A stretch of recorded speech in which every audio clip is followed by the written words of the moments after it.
Imagine it's September 1977, and you're enjoying your extremely early morning commute when you spot a bright light in the sky.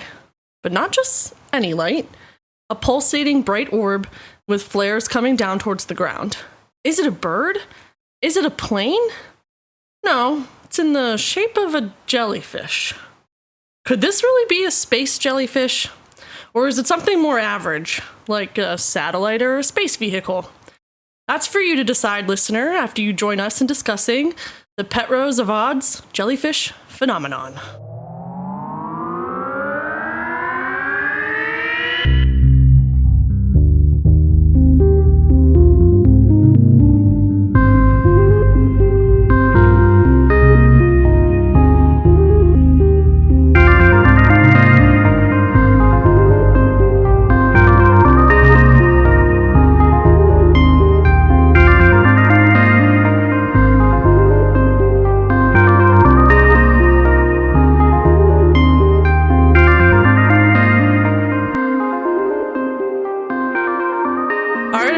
Welcome back to Unknown, Unsolved, Unseen, Triple U. Woohoo! Welcome back to episode the big old 9-6. Woohoo! 6996. Yeah, I wasn't sure if you were going to make a 6-9 joke or not. Well, I'm making a 9-6 joke. So I'm your jiggling host, Frank. I hate that. I'm just trying to think something jellyfish adjacent. I am your poisonous host, Sage. Aren't jellyfishes poisonous? Or venomous? It's venomous. Oh, whatever. So what are you? Venomous. Venomous? Yes. When moose become venomous, it becomes venomous. Venomese? Anything interesting happening lately for you? Or happening? Not that I know of. I'm doing a lot of diamond art. Didn't you just also get accepted into some program? Oh, I got accepted as a non-degree seeking student at a local college to finish out my credits for licensure. Hell yeah. Woo! I start in 2 weeks. It'll be weird going back to school after 2 years. Anything interesting going on with you? Well, there's like 2 movies in theaters that I want to see, and then there's going to be a third soon, so I don't know what the fuck I'm supposed to do. I want to see the 25th anniversary of Harry Potter. Fuck. Woo! You know how many movies there are to see lately? Too many. We've never had that problem, I don't think. I want to see a new Spider-Man movie. Okay. I'm doing like the web shooter motion. That sounded more like you were trying to get a cat to come to you. Okay, try and get a cat to you. End of Oak Street. I have seen the commercials for that. Buddy. You showed me that, I think. Yeah, it's a horror movie. I'm good. I want to see them, and now you're throwing Harry Potter in there. Harry Potter, I throw everywhere. This is going to be hard. Yeah. Hey, just a heads up, listener, you might hear Atlas going crazy on his chew in the background. So, Sage, what daringly tentacular thing do you have to dastardly give us today? Wow, what a sentence. So today we're going to be talking about a series of aerial phenomenon sightings that have occurred over areas over Russia, but at this time was the Soviet Union, USSR, I believe, and other parts of Europe. Ooh, now is this cryptid, aliens? That's for everyone else to decide. Because is this one like a 50-50 on what people believe in, if it was an alien or a cryptid? Yeah, or just a satellite. We'll get into the theories tentacles. Later. We'll get into the theories later. I'm excited for this one because I find this one an interesting phenomenon, and I can't remember the last time I even looked into it. So I'm really hoping that some of my hockey knowledge is going to help with the pronunciations in this, from having to pronounce players' last names, because some of them do come up in here. And I want people to know that I am legitimately trying with the pronunciations of these Russian words, but I literally have all of them written out phonetically, over and over again throughout the entire thing. But so you, our Russian listener, Don't criticize us. Yes, please forgive me. I don't speak Russian. I don't speak any European languages for that matter. Excuse me, you speak English from the land of England? Well, that's fair. I speak Americanized English. Either way, I am literally just a girl. And I am trying. That is all I can do. Just a baby. Just a girl. So, let's start with where this phenomenon got its name. At the time of the sighting, so September 20th of 1977, Petrozavodsk was the capital and major industrial hub of the Karelian Autonomous Soviet Socialist Republic. It is now the capital of the Republic of Karelia. The population at the time was about 200,000 per the latest count that was done in 1974. I don't really know if they have like a census or something like that, but I'm assuming similar. I have no idea how they work. Neither do I. It was reported that, or I read that it was the first published report of the aerial phenomenon was written by the TASS correspondent Nikolai Milov. TASS, so that's TASS.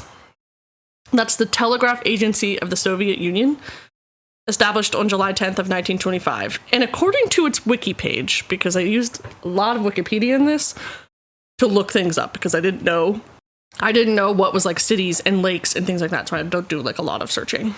Anyway, according to its wiki page, TASS enjoyed exclusive right to gather and distribute information outside the Soviet Union, as well as right to distribute foreign and domestic information within the Soviet Union and manage the news agencies of the Soviet republics. Very important. Run information. Yes.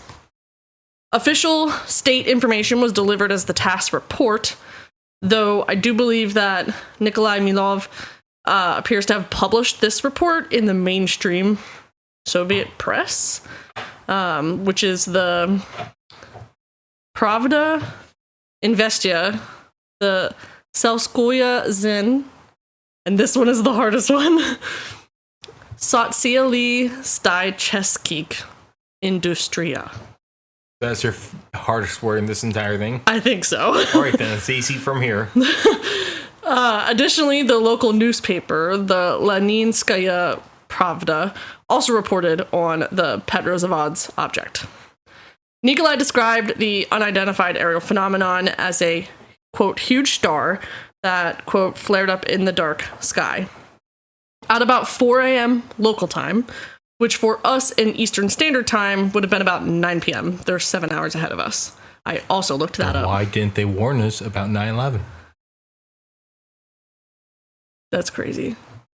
What a crazy sentence. Have you never heard this joke? I have. Where people are like, unprepared for that to come out of your mouth. Like when people tweet, what do you mean England is 5 hours ahead of us? Why didn't they warn us of 9/11? People can people be so who like dumb. legitimately say that because they are not smart. People can be so dumb. So it was seen in the northeastern part of the sky below Ursa Major, which, if you don't know, is a constellation. Yes. You got Ursa Major, and then you got Ursa Minor. Yeah. Minor hardly knew her. So it was below the northeastern part of the sky, below Ursa Major, at an azimuth of about 40 degrees. Azimuth? Listen, if you, like is it me... azimuth or azimuth? Azimuth. Azimuth. A-Z-I-M-U-T. A-Z-I-M-U-T-H. So if you... A-Z-I-M... That's the first way that I said it, yeah. So if I love my favorite letter. If you, like me, are wondering what the hell that is, I did the search for you. So according to Google Gemini, take that as you will, an azimuth is a horizontal angle. Oh my god, I can't speak. I'm horizontal and angry. Is a horizontal angle measured clockwise from a reference direction, usually true north, around the observer's horizon. Couldn't tell you what that means in layman's terms, but for those of you who might know, there you go. There's not when something's horizontal and goes, grr, I'm angry. No, that's not it. Nikolai also reported that it was, quote, impulsively sending shafts of light to the earth. Shafts. Okay. That is where the, like, jellyfish nickname technically comes from, is, like, those shafts of light look like the legs of a jellyfish. Were there any pictures of this? There are some pictures of it in the sense that there are some drawings, and then I think there was one picture that was initially like, I don't know what you would say, deleted, and then was recovered at some point. It was disappeared by the Soviet Union? Probably. So, have you ever seen what Stalin would do? If he didn't like somebody, he would have them edited out of every past photo, and typically they'd be killed too. Lovely. It is also hilarious to me that he said it was impulsively sending them, because in my world, impulsive means doing something without thinking, and that implies that this thing is fully sentient. So it wasn't thinking of sending a shaft down to the Earth. Shafts of light. It was sending multiple shafts? He described the star as spreading out over Petrozavodsk in what looked like the shape of a jellyfish.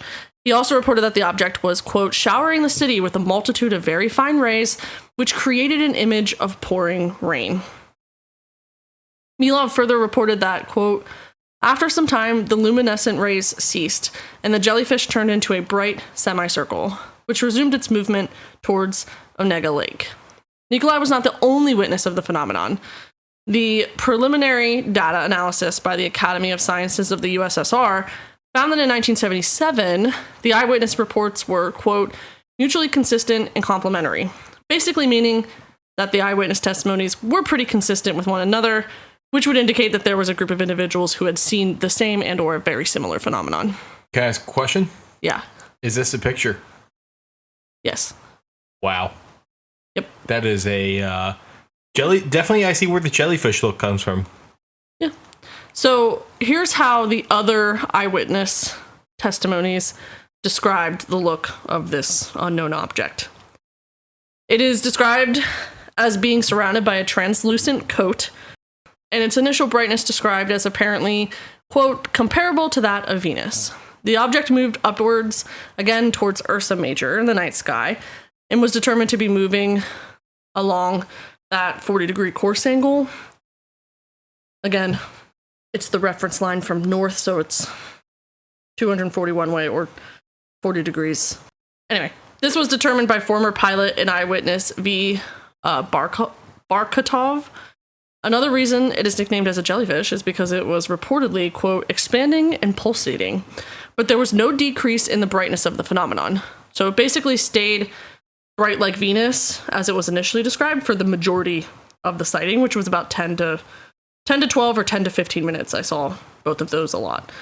It was described as being as bright as a full moon. So these are people who are, there's like I'll say the exact number later, but I think it's like 85 witness reports of a similar phenomenon happening. Some people describe it bright like Venus. Some people describe it bright like a full moon. So that's why I'm sharing both of those here. According to eyewitness V. Trubachev, the ground was lighted like in the white night due to how bright it was. While there was not a definitive measure of how fast witnesses thought the object was moving, they were able to identify that it moved slowly for about 3 or so minutes. And shortly before the object was no longer seen, it dispersed a bright round, or oval cloud. There are descriptions of the approximate size of the object. I will read them to you exactly how it's written, because I do not have any way of rewording or making myself understand any better what is being said. And so I'm just going to let everyone else figure out what's being said here and know that for themselves. Interesting way to say that. So here's what was written. The object's maximum angular size was larger than that of Ursa Major, about 30 degrees in diameter. That part I do understand. The altitude of the object during the formation of the, quote, cloud was estimated at 7.5 plus or minus 0.4 kilometers. That's based on eyewitness observations. Or at 6 plus or minus 0.5 kilometers, which is based on parallax. Parallax is a displacement or difference in the apparent position of an object viewed along two different lines of sight and is measured by the angle or half angle of inclination between those two lines. Yo, there's too much geometry in this episode. Due to the foreshortening, nearby objects show a larger parallax than farther objects, so parallax can be used to determine distances. The linear diameter of the object's core was estimated at either 119 degrees, I think, or at about 60 meters. The diameter of the object's jellyfish-like cupola was estimated by Felix Ziegel at about 105 meters, based on the drawing of eyewitness Andrei Akimov. The object itself was red in color and emitted a bluish-white glow. Interesting. Yes. That part was easy because there's no geometry in it. Yeah, that last couple sentences was definitely easier. I like when there's colors. After a few minutes... Like my books, I like when they're coloring. That's fair. After a few minutes, the glowing cloud then developed a dark spot around the central core of the phenomenon, which quickly expanded while the glow was fading away. It remained stagnant and governing over Petrozavodsk for about 5 minutes, and then began to move away. Its speed increased as it moved away, and it eventually disappeared in the sky. Like I said earlier, the whole phenomenon lasted about 10 to 15 or 10 to 12 minutes, according to witnesses. Some reports said 10 to 15. The official, CIA United States report said 10 to 12 based off witness testimony. It's one of those things. At the very least, it was about 10 minutes, somewhere between 10 to 15. I'm trying to find some of the colored drawings of it, but I can't find any. I couldn't find a whole lot of pictures or anything either. What's absolutely fascinating to me, as a person involved in the psych world, is that in November of 1977, so just 2 months after the sightings, clinical psychologist Y. Andreeva evaluated the mental condition of 9 eyewitnesses of the Petrozavodsk phenomenon. She concluded that, quote, one can be confident of the complete mental sanity of the eyewitnesses and the veracity of their answers and testimonies. You don't often get this in these type of cases. No, you don't. So that was why it was interesting to me, because I was surprised that it was in there. And it kind of goes back to what the Academy of Sciences had said of the USSR, was that they were mutually consistent and complementary. She kind of reiterated that, but rather than from just reading the reports, by actually interviewing some of the witnesses. See, it's such a crazy phenomenon that it got cited by so many people, all a sound of mine. Well, these were 9 of the 85.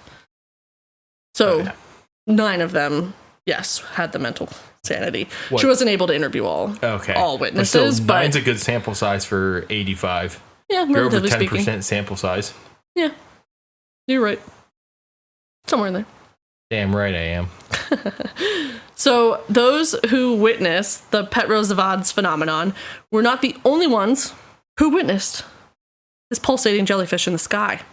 There were actually multiple sightings all across Europe as well. Oh.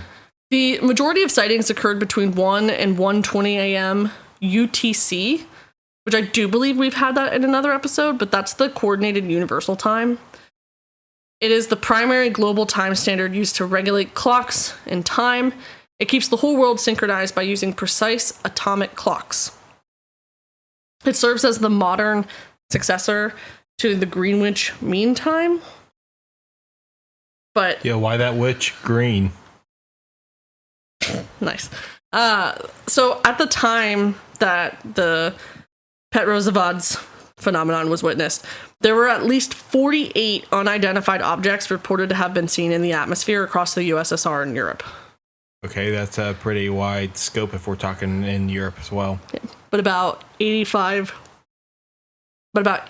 witnesses came forth. So some of them are viewing the same phenomenon from the same place. Does that make sense? Maybe. So are those 85 people who came forward, are they all in the same location witnessing the same event, or are they seeing similar events, similar time in different parts of the country? That is my understanding. Okay. Is that they're different parts of the Soviet Union, different parts of Europe, farther north in Europe for the most part.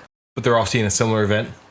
Yeah, the majority of them occurred on the same night. I do believe that there were some that may have been seen later that year. So a whole herd of jellyfish. Pretty much. You know, they're lucky SpongeBob wasn't out yet, or else he'd be jellyfishing. Yes.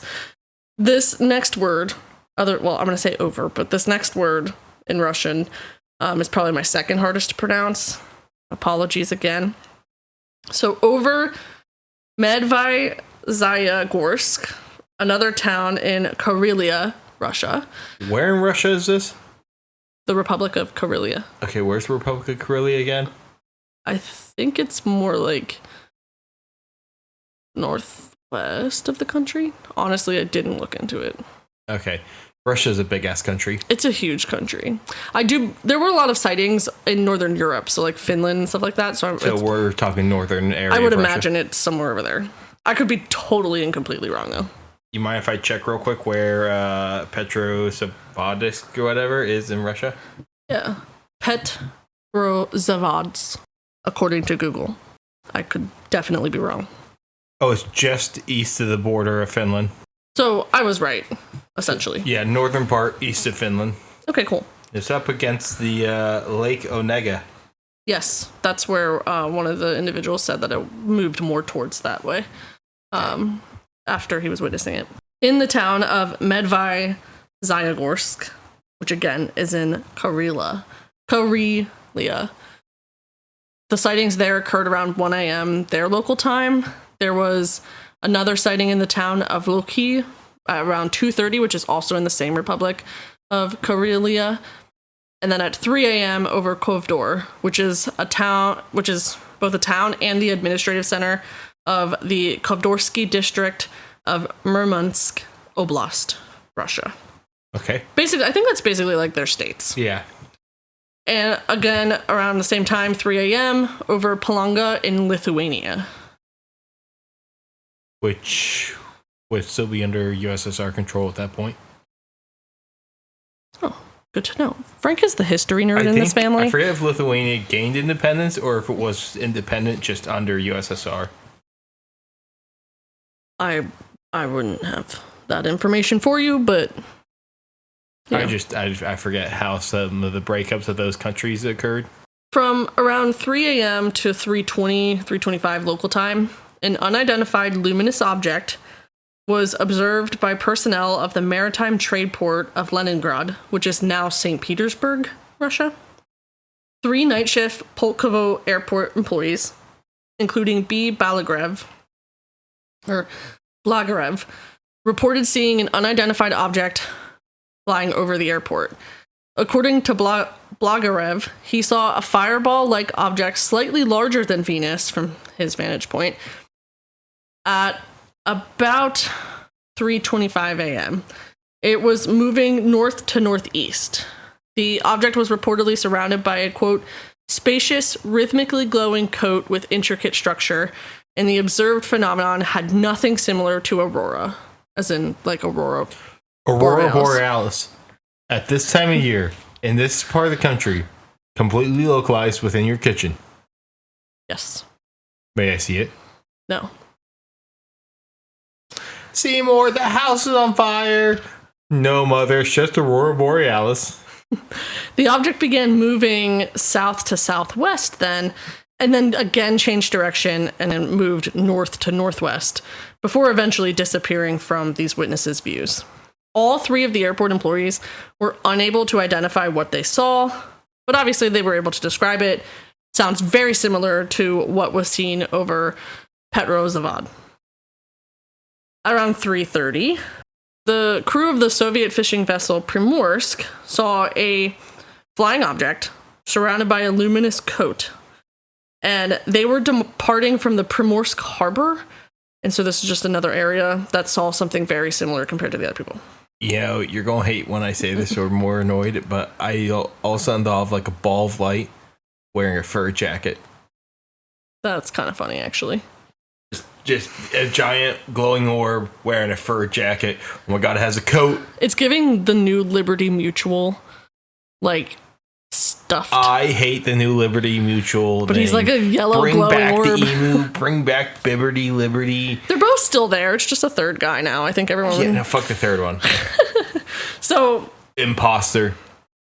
Not even human or bird-like. It's not even of the current order of animals within this world. Abomination. It is. So they observed that the object appeared to move noiselessly from the east and around, like, where they were departing from, obviously, which is the Primorsk harbor.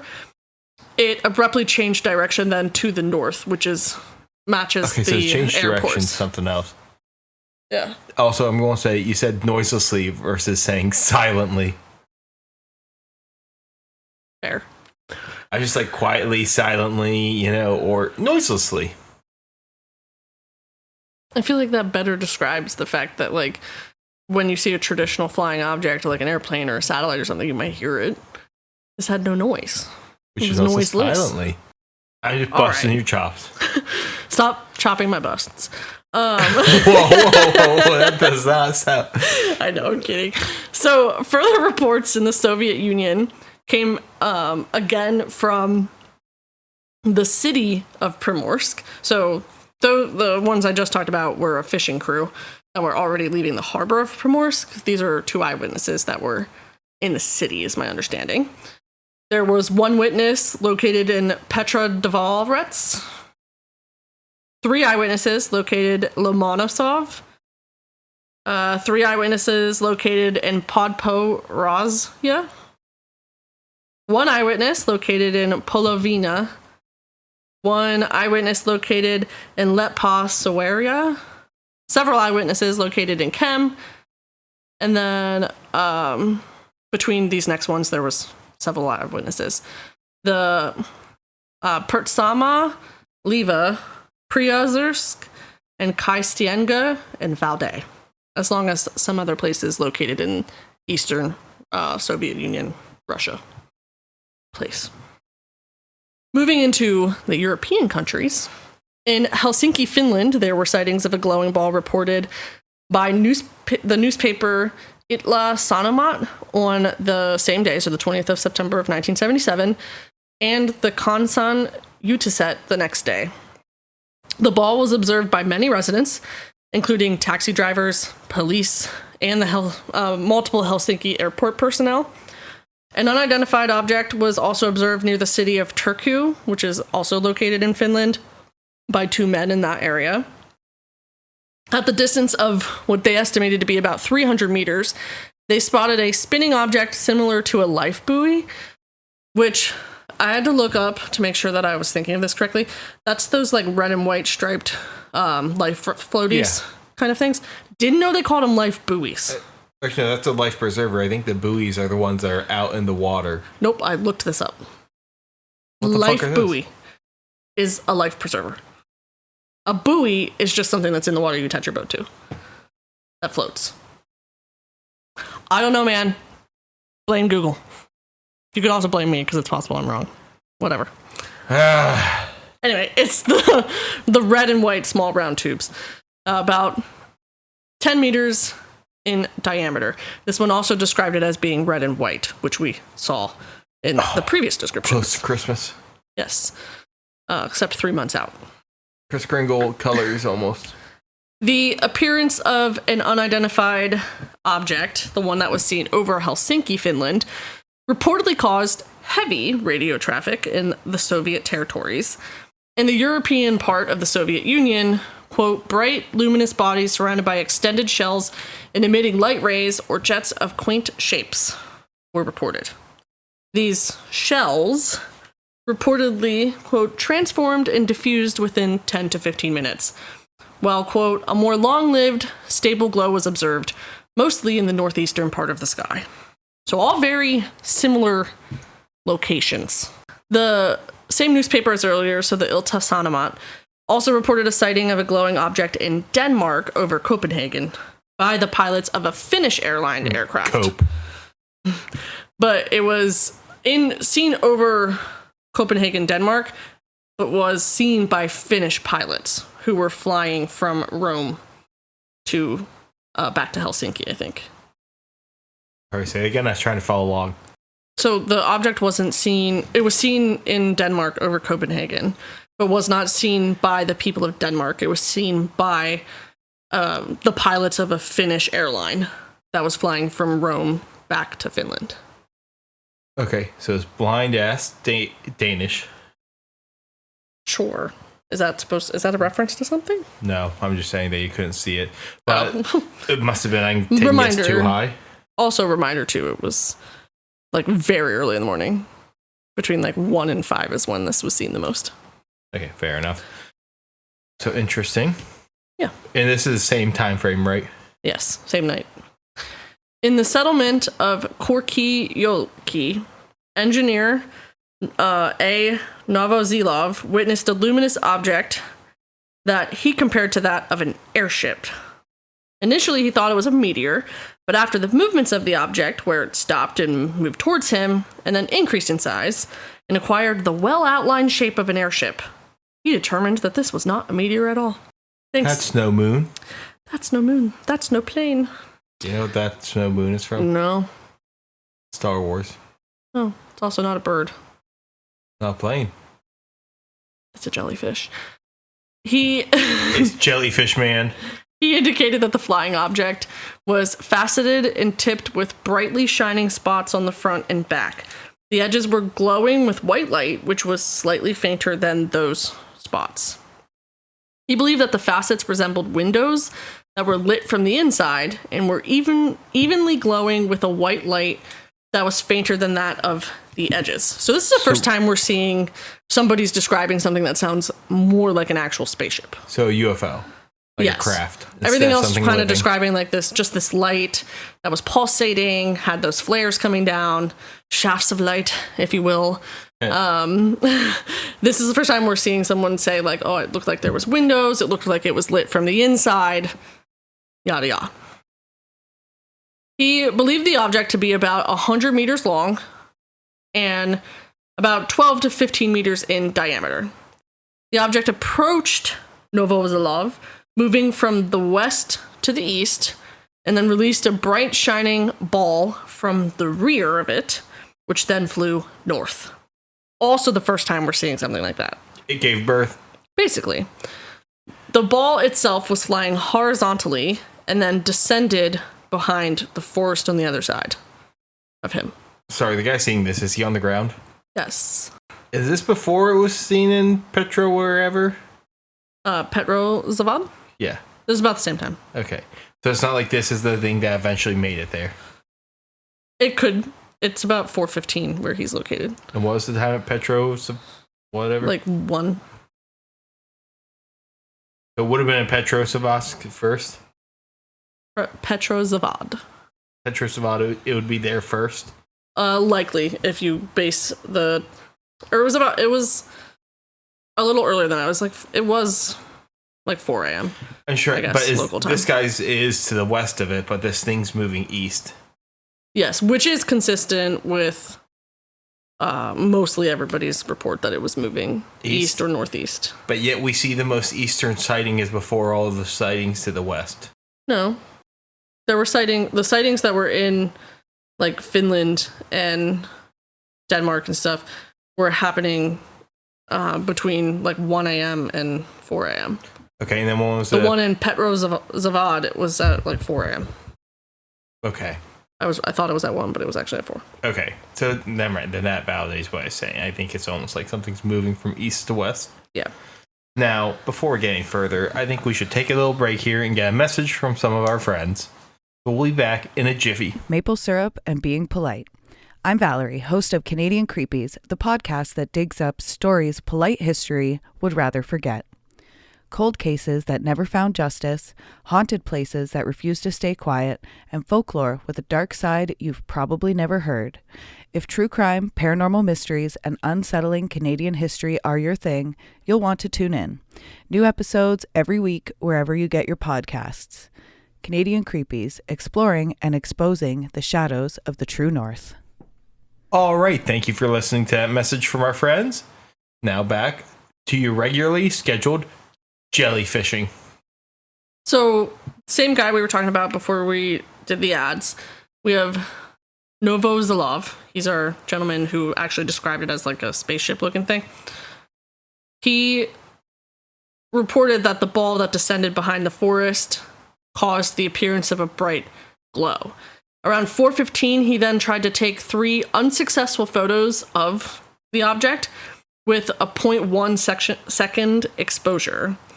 The object was, quote, much larger than the moon and moved with what he described as the speed of a helicopter. Oh, God, it's going to eat the moon. And the observation lasted about 10 to 15 minutes in complete silence. So there's your word silent. Nice. So he tried to take the photos. He couldn't. It wasn't, even with the exposure, like he wasn't able to get a clear photo of it. Bad photographer. Definitely the first person I saw that attempted to take a photo. Because we have the one photo, I just don't know who took it. That I actually don't know either, I don't think. So the next person that we have is another Soviet person. And it's possible that these aren't in like the exact correct order of the sightings. I did try to put them in as much of an order as possible, but I was trying to group them more by location. So I apologize if it's a little confusing because we're kind of going back and forth between the hours of 1 and 4. All good. So Yuri Linnik, he was a Soviet writer and philosopher. He observed and detailed his account of the unidentified flying object. He saw it while he was at his seasonal home in Namoyeva at about 3 a.m. through an amateur telescope that had 80 times magnification. He reported that it looked like a lens surrounded by a dim, translucent ring and had a color of, quote, dark amethyst, intensely lighted from inside. That matches our last guy. We're back on a spacecraft description. Yeah, I would agree. I would say that, yeah. He described the edges of the lens-like object as having 16 spots, what he described as being nozzles. And these emitted pulsating red rays. So, like light. Yeah. Same color, too. We heard the color red earlier. At first, I was going to think portholes, like windows.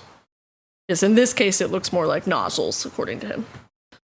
Not only was this mysterious object spotted from those on the ground, like I said earlier, it was also spotted by the Finnish air pilots over Denmark.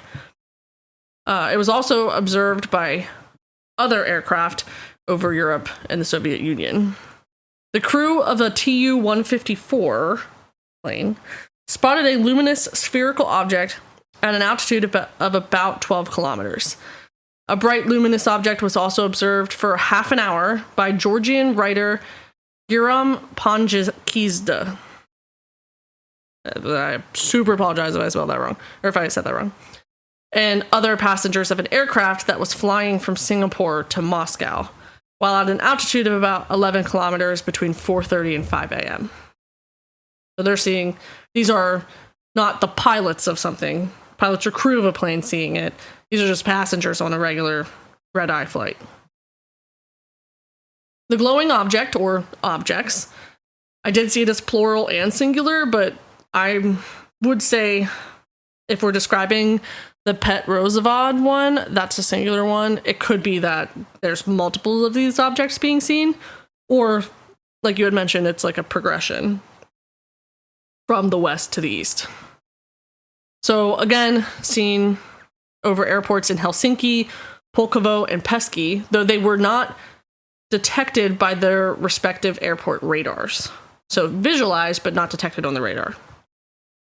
The United Press International, which is actually an American news agency, or was at the time, reported that the Helsinki airport did detect the unknown aerial phenomenon, but the air traffic controller, Ari Hamalainen, claimed that it was not seen on their radar. So U.S. press is saying it was, airport traffic controller is saying it was not. The objects were also not spotted by any of the Soviets' air defense systems either. Which at this time, I mean, this is 1977, the air defense systems would have been pretty advanced at that time, would they not? Yeah, they're pretty good, and they're on high alert always because we're in the middle of the Cold War at that point. That's what I thought. Again, not a history nerd and or buff. So they were reportedly detected by the weather radar of the Karelian Hydrometeorological Observatory in Petrozavodsk on September 30th or September 20th at September 30th at 5:40 p.m., October 20th at 11:30 p.m., and November 20th at 2:14 a.m. All of these are after the initial sightings. These are unknown phenomenon detected by this weather radar. It is unknown whether or not those are actually connected to the original Petrozavodsk jellyfish object. By the end of 1978, Soviet researchers who, if I have my facts correctly, were a part of the Academy of Sciences of the USSR, had collected a total of 85 reports on the phenomenon, again, later nicknamed the Petrozavodsk Phenomenon. While some had varying and different descriptions of the object, how it moved, and whether it looked more like an airship or jellyfish, overall the witnesses, had a majority of similarities that could not be discounted. Additionally, there were not only reports of people seeing this phenomenon, there was also reports of the phenomenon's impact on humans and the environment. One of my sources indicated that the day or so prior to these sightings, in the areas where it was seen, there seemed to be some kind of maybe psychological disturbance. People weren't feeling so hot that day. Feeling a bit ill. Maybe so. According to a witness named A. Grakov, who observed the phenomenon as a large glowing yellow ball the size of the moon, after its disappearance, there remained a residual glow above the lake in Petrozavodsk, and it was more intense than the lights coming from the streets and the cityscape of the city. There were other reports as well that I mentioned earlier of kind of a residual glow being left behind once it disappeared. Yuri Linnik, our same philosopher and Soviet writer, after the phenomenon was witnessed, stated that there was an increased biological activity in the observation areas. He reported that in his own personal garden, there was a blooming of roses and the second bloom of about, quote, 10 species of herbaceous plants. He added that this was, quote, extraordinary for Karelia's latitude because, quote, after the autumn equinox, the vegetation of herbs almost ceases. Basically, what he's saying is that there was a second bloom of about 10 species of herbaceous plants that traditionally, at this time of year, in September, would no longer be blooming at all because of the latitude and the passing of the autumn equinox, which was like around the same time. He further reported that there was an intense bloom of, and this is going to be so wrong, Anchistrodesmus. It's a genus of green algae in the water of the Ukshazira, which is a tectonic lake located in Karelia. Again, I phonetically spelled out all these pronunciations, and these are all according to Google. So apologies if they're wrong, and also apologies if I'm, butchering the absolute shit out of them. Yeah, I'm trying to comprehend it all.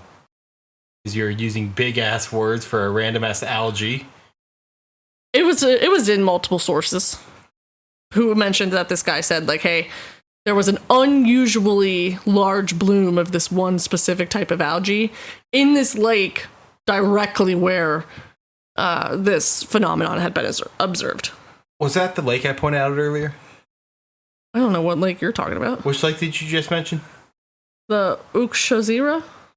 No, that's not the same one. We're not talking about the Petrozavodsk. I love that you cannot pronounce this. I don't have it in front of me. I don't know how the hell it's spelled. Petrozavodsk. There's a lake next to it, but that's not the lake we're talking about, right? No, that's the Onega Lake. Okay, Onega. That's the other one. Yeah, this was a different lake, but it's also located in the same republic of Karelia. Okay. Sorry, I'm trying to really understand the map here. You should have. Did you see my face at all when I was a little bit doing the research for this? The concentration, I locked in. The concentration was intense, but also very confusing. So, if you're from Russia, first of all, impressed you can understand our American English. Second of all, let me know American if I'm completely wrong. American English, cheeseburger, hot dog, fireworks, monster truck. Daddy issues. Hey, that thing is across multiple borders, but the other things I've said are very American words. That's true. Mr. Yuri Linnik also did emphasize and note, and I thought it was important to include this, that these blooms may not be related to the Petrozavodsk phenomenon, but that the timing was certainly convenient for them to be connected. Sus.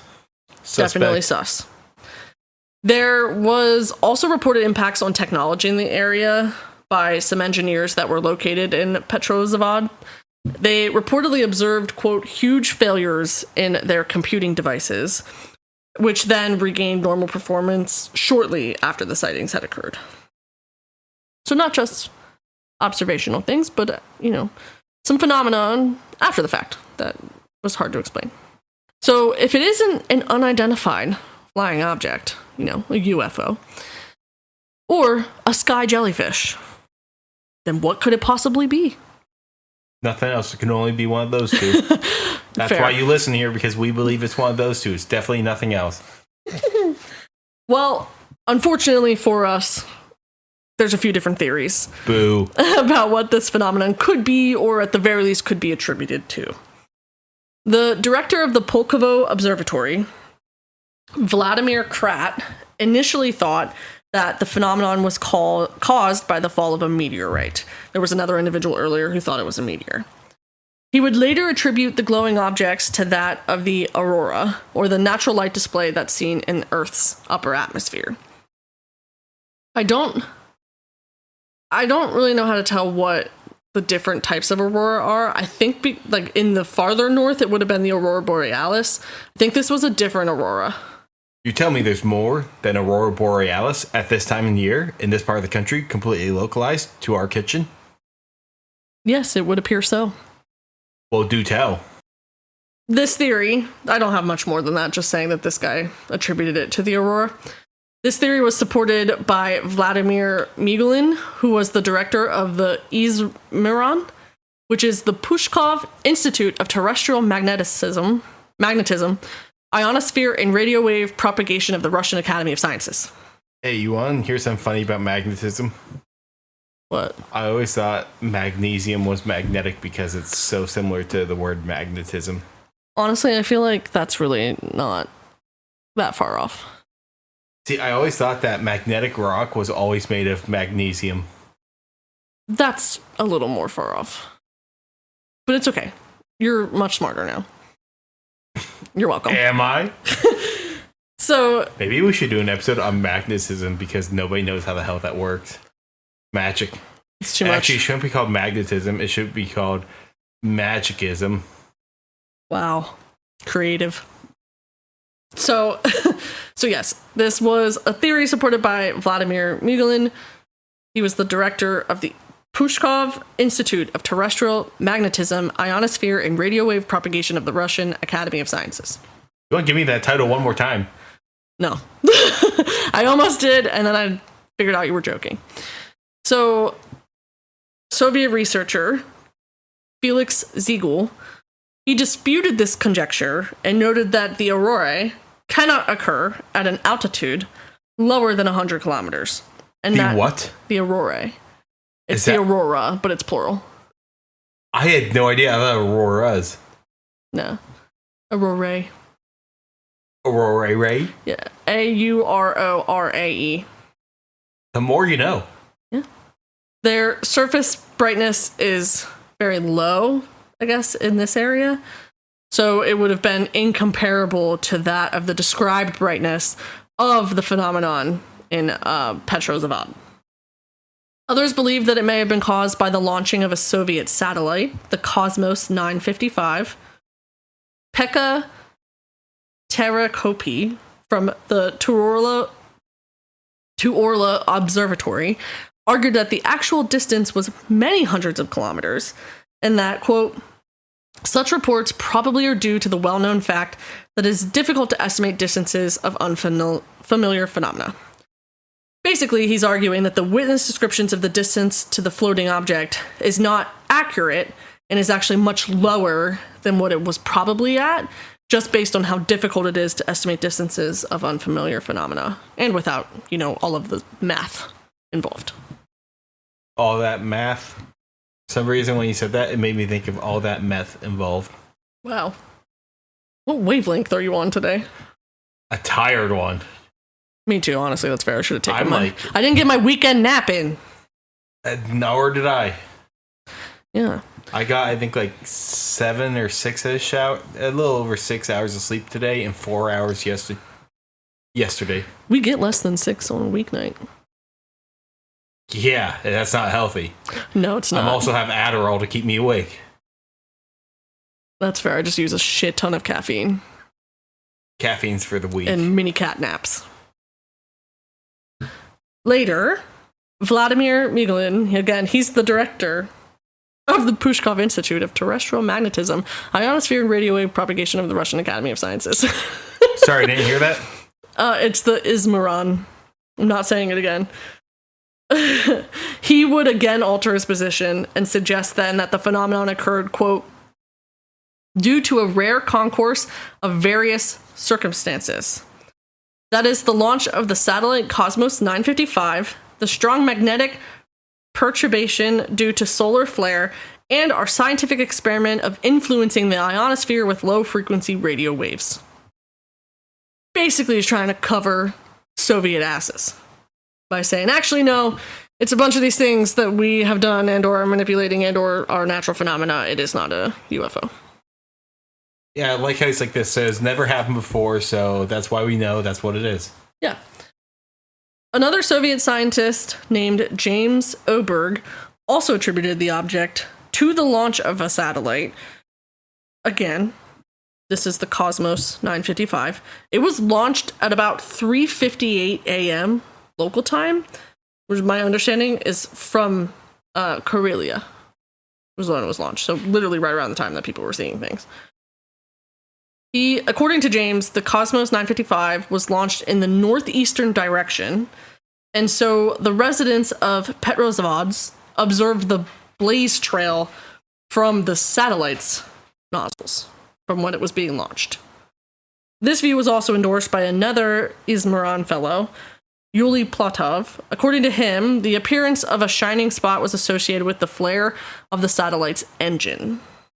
This would also, coincide with the fact that a lot of people said that it was between like yellow and red and very bright. When you think of like the launch of a rocket or satellite, there's usually like fire behind the jet part. An employee of Finland's Normajärvi Geophysical Observatory, this is Matti Kivinen, he assumed the object could have also been a remnant of a launch vehicle or satellite, as from where it was described and seen in Finland. So he kind of had the same idea. The formation of an extended glowing area reportedly coincided with the satellite leaving the Earth's shadow. Similar phenomena, which are also given the nickname of space jellyfish after the initial witness reports, follow the launch of satellites near dawn or dusk, have had a lot reported. This has happened a lot since the Petrozavodsk incident. Yuli Platov from the Izmaron group, not going to say the whole name again, further linked the development of the radiant structure to the passage of Cosmos 955 through the turbopause boundary. Can I just say real quick, you're a coward for not saying the full name again? Pushkov Institute of Terrestrial Magnetism, Ionosphere, and Radio Wave Propagation of the Russian Academy of Sciences. Thank you. You're welcome. So he states that the quote, above which the scattering of combustion products occurs without the damping effect of the atmosphere. What I'm understanding from this is that because the satellite, the Cosmos 955, was moving through the turbopause boundary, and when it reached the other side, the scattering of the combustion from the engines on it would not have had the damping effect of the gases and stuff within the atmosphere at that point, and so it would look more like that, like really bright, raining flares, Interesting. shafts Now, of light. where's the description of like the craft with windows? Doesn't come back up in any of the theories. Oh, that's why I was wondering. I was waiting for an explanation on that. As you were saying everything, I'm like, so anyone going to address the other aspect? Yeah. Another set of Soviet researchers, this is at the Sternberg Astronomical Institute. This was led by research fellow Lev Gendilis. They initially believed that the passage of one object at a reasonably high altitude would allow for simultaneous observations from all reported locations, and this would be plausible if the object was at a flight altitude of about 100 kilometers or more.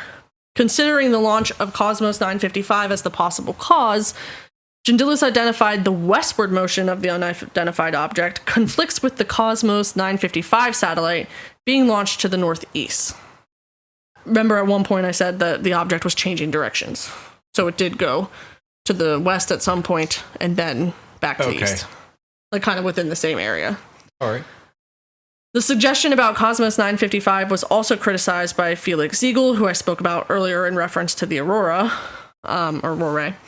Also noted that space vehicles or satellites are launched eastwards in the direction of Earth's rotation for an additional boost of speed by Earth's natural rotation, at least according to Google, because I didn't understand why it would do that, and so that's what I found. Further, in 1977, a preliminary report on the Petrozavodsk Phenomenon was prepared by Gentilis, a MEPI engineer physicist, D. Menkov, and another individual named I. Petrovskaya. The findings were inconclusive at best. Assuming that, quote, the extent of the phenomenon is apparently too big to be explained by technical experiments on satellite orbits, the report by these individuals conjectured, quote, a possible influence of some cosmic agent. The report was used at the dedicated meeting on the Petrozavodsk Phenomenon, which was November 1st of 1977, at the Institute of Space Studies of the Soviet Academy of Sciences, which is now the Russian Space Research Institute. The findings were also inconclusive. It should also be emphasized that the sightings of unidentified objects elsewhere were reported before the launch of Cosmos 955, which again was reported in the preliminary report. So remember how there was all those sightings that were at 1, 2:30, 3 o'clock, 3 o'clock again? Yeah. Cosmos 955 wasn't launched until 3:58. So that would make sense for the Petrozavodsk sighting, but not the other ones. Curious. Yes. One copy of the report was received by French research group GEPAN. The copy was then forwarded to CUFOS, CUFOS, or the Center for UFO Studies, which is actually in Evanston, Illinois, in the United States. J. Allen Hynek presented another copy to NASA scientist Richard Haynes. Yo, Hynek. Yes. Woo! Who then translated the copy to English on a government grant. The Soviet report was met with a mixed reception abroad, elsewhere, like in the world, due to its inconclusive nature and its speculations. Haynes, Hynek, and others publicly claimed that the report was the key evidence needed for the existence of unidentified flying objects. Another UFO researcher, Paul Stonehill, believed that it was possible that claiming it as a satellite launch was just simply a cover-up or diversion from the truth by the Soviet government. Wasn't unheard of. James Oberg criticized the Soviet investigation, regarding it as, quote, a ruse, possibly another Soviet attempt to divert attention from the truth about Soviet UFOs. Since the Soviet investigation remained inconclusive, the Cosmos 955 argument remains contested, as it cannot be definitively tied to the Petrozavodsk phenomenon or really any of the other sightings. Referring to his 18-year service experience at Kapustin Yar site, Ukrainian researcher Ole Prus said, I know firsthand what a spectacle in the sky occurs during the rocket launches. It's quite an impressive view. However, there was something completely different over Petrozavodsk. And that is what I have for you. This was a very intriguing and very confusing to follow on. It was very confusing, and it was specifically because Russia. Yep. And like all the names and all the places and stuff, and like there was so much. See, this is what I like and hate about foreign cases for us, is sometimes so hard to determine some of the stuff, like when I did the Uspinaveld House for Hauntings or Bernversk translation sucks ass. Yeah. Or like whenever I did the Italian Unabomber, it took me a while to find the good Italian sources. Yeah, I found some sources that were translated from Russian into English, or they were like English reports from that time. Okay. So like the Times had one, CIA had one, What did the CIA determine?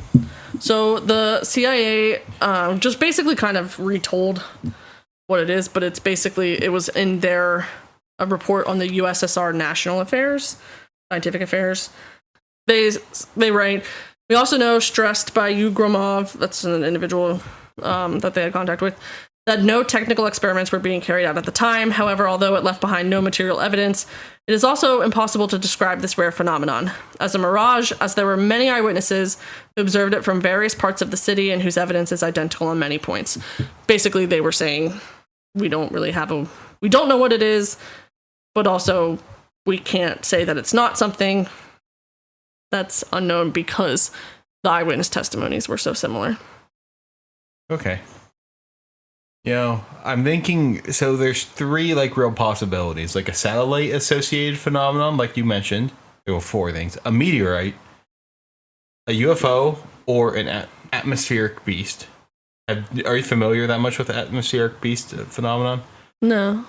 I wasn't familiar with space jellyfish either. So that's part of it. It's the idea that potentially either UFOs might actually be living creatures that live in our atmosphere or live in space and come down into atmospheres occasionally. Oh. So it's the living UFO hypothesis. Now this one, once you start seeing those portholes and stuff, you start going more towards the mechanical route.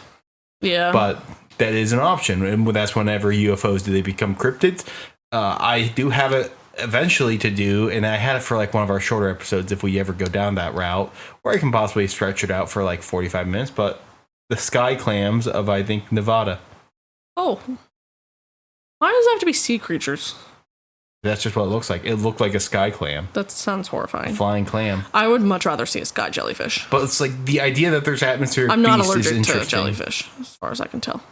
You might be actually. I think that actually no, they don't fit in either shellfish or fish category, and you're allergic to shellfish. Yeah. They might be closer because they are invertebrate, but I think jellyfish diverged off immediately. Oh, I don't know anything. Okay. I just know I don't eat it. So, man, that's else.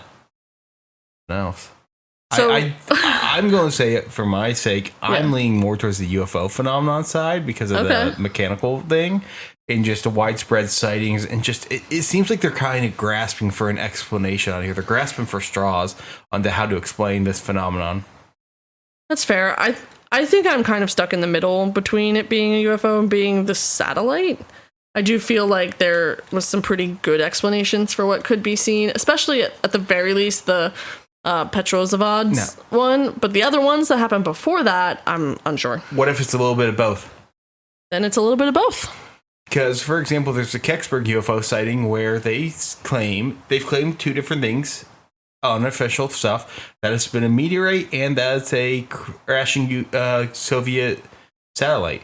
When a Soviet satellite did crash on that day, but its trajectory did not put it to where the thing in Kecksburg landed. Yeah, I do remember you saying that. Now, I think possibly the theory is maybe the UFO collided with the satellite. So maybe these two things somehow interacted, or it was just a coincidence. Maybe that could have been what caused the shafts of light, if you will. Yeah. Kind of like what happens when you see an explosion in the sky. Could be. I don't know, but that's what I have for you, so... I don't know what else I have to say. I gave my final thoughts. Yeah, I mean, I'm like I said, I'm stuck in the middle, and this was definitely fascinating to research, and I sincerely apologize if I did any of it non-justice. So that all you have then for today? That's all I got. All right, so I think I'm going to do some wrap-up because Atlas wants us to have his attention. So once again, thank you everyone for listening. If you like what you're listening to, rate, comment, review, subscribe on whatever platform you're on. Every little bit helps. And if you want to go check out our socials, go check out our Instagram, which is where we post most of our stuff. And the link to that will be in the show notes, along with our sources for today's episode.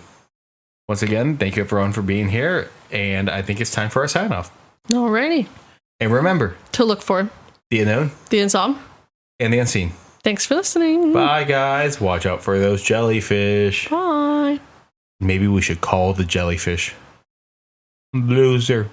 SpongeBob, me boy.